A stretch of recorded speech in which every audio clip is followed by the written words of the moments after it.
Hello and welcome to Konrad Seidel's Beer of the Week and welcome to a Gose.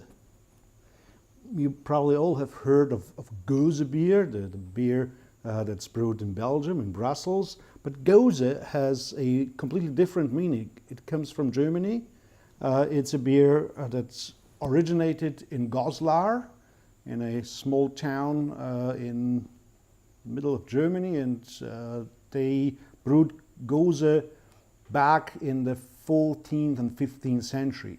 And then during the 18th and 19th century, Gose became very popular with students because it's, well, it pretends to be thirst quenching. You know, it has a special effect. First, it pours with a lot of carbonation, so it's very refreshing.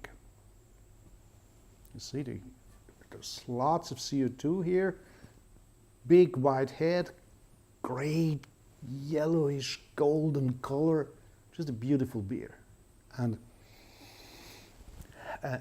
lots of aromas. I mean, the first impression is orange peel, but there's also a bit of coriander, citrus zest. So it's a very complex aroma,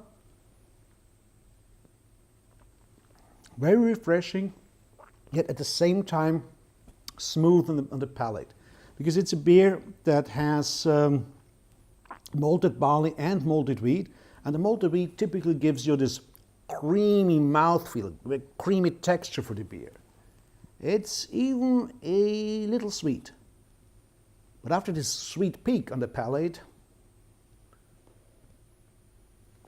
it finishes off dry, because this beer contains some coriander and some salt. Well, I said this beer seems to be thirst quenching because it's very refreshing. Smooth, and then it has an extremely dry finish because it contains salt. Salt keeps you thirsty.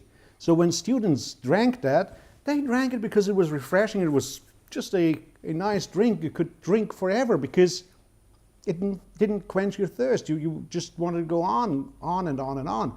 So probably people got a little tipsy or even drunk, but we're talking about 4.6% ABV. So it's not a very strong beer, but one that's very complex.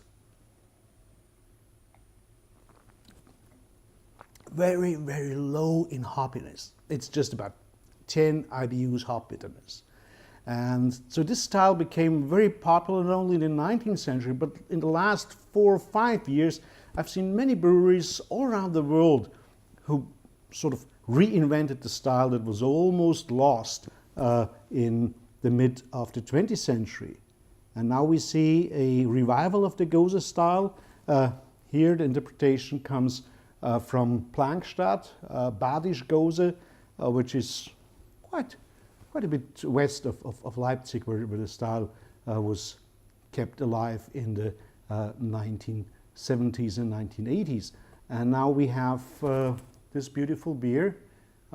Probably goes on export also to the US, so keep your eyes open if you can find it, because it's a perfect pairing with fish. So if you have a fish dish and you want to pair it with something very special, then the Badisch Gose might be your best choice. So I hope to see you again next week for another Konrad Seidel's Beer of the Week, because what I want to do is enjoy a fish now.